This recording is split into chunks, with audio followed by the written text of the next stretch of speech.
Welcome to the Eclectic Frontier. Two friends with nothing to talk about, talking about nothing but the Rampage movie. I just saw it before it leaves theaters. It'll be on DVD on July 17th. Chi, you have also seen it. What do you think of the Rampage movie? Well, I thought it was a fairly fun movie. I went in not knowing what to expect. You know, it's based on an old video game. Most video game movies are, so-so, but it's kind of like that too with this one. But I thought it was, at least when it gets to the big monster action, it was pretty fun. Yeah, that's the problem. But once it gets to it, yes. And a good thing was, it got to it with 40 minutes of it. Mm-hmm. But it was a bit of a pain in the butt to get to it, and it was a slow build-up, and it was a little bit torturous because you just want to get to it. That's right.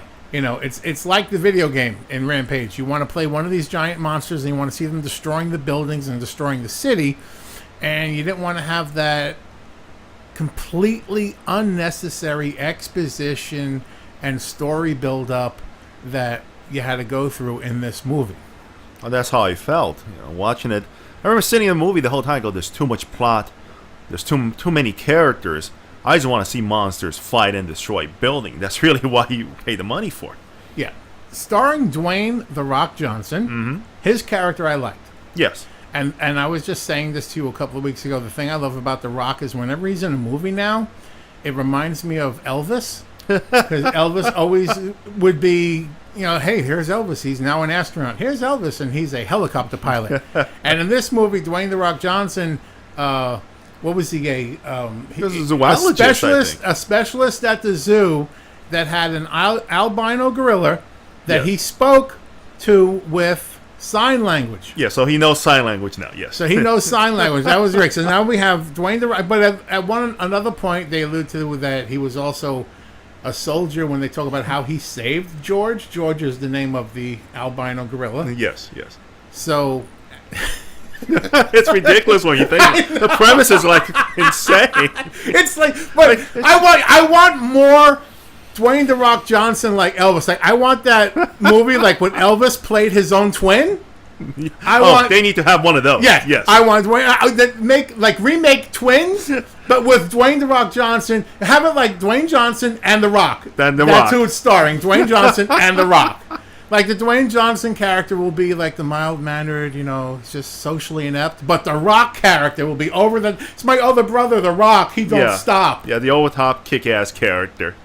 So, the Rampage has this convoluted story. It starts off in space on a space station. There's a gigantic rat running around killing everybody, had already killed everybody, and the woman wants to survive, but they won't let her leave the space station unless she gets the formula to turn the rat into already too much. It's already too complicated. It's funny. You're talking about this. I didn't remember there was a rat scene early on. I go, he's right. There is that, and too. It wasn't even needed. It was all the setup, the story. Too much setup. They started in space. The woman, but she dies, but the space capsule on re-entry breaks up, but the container that the samples of that drug that turned things into giant kaiju monsters, those were built to withstand re-entry. Why would you build the box to withstand the entry? But it's like, I'm going to build a car seat that will withstand any crash. Then I'm not going to build the car out of the same material. Well, I mean, maybe it's too expensive to do that. But the real problem is like you're describing all of this, and this is like what? We not even close to starting the actual story, introducing your main character. Yeah. So basically, the stuff they were experimenting with on the space station comes to Earth. One lands in the swamp, gigantic monster alligator. Another one lands in a forest, gigantic monster wolf. And another one lands in the zoo that Dwayne Johnson works at.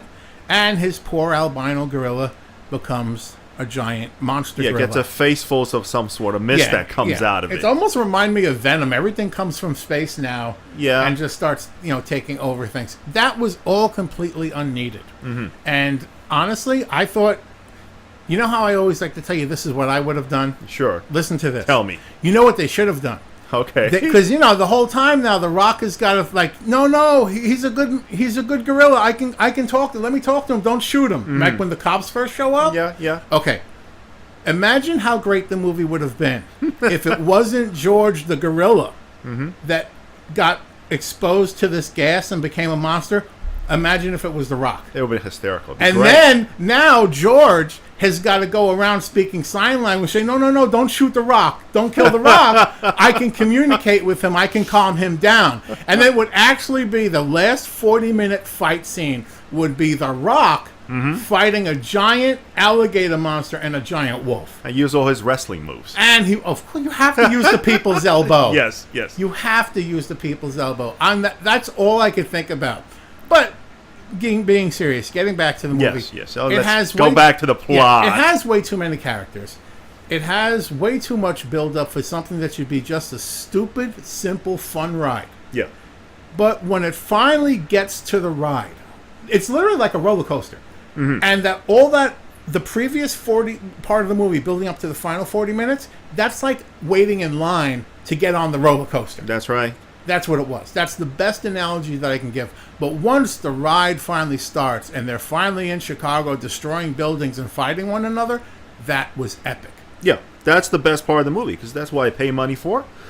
And they do some pretty good monster action. I was very, very pleased with some of those scenes. The special effects were incredible. Yeah, special effects was good. And they even the ending left it so there's possibility if they want to do another one, they could. Yes. And you kind of hope they do. Well, I don't know how well it did in the box office at this point, but you kind of wish they do another one and The Rock should come back. Maybe the next one he'll turn into a giant like you said. That would be great. That would be great, yeah. But yeah, they need to keep it simple.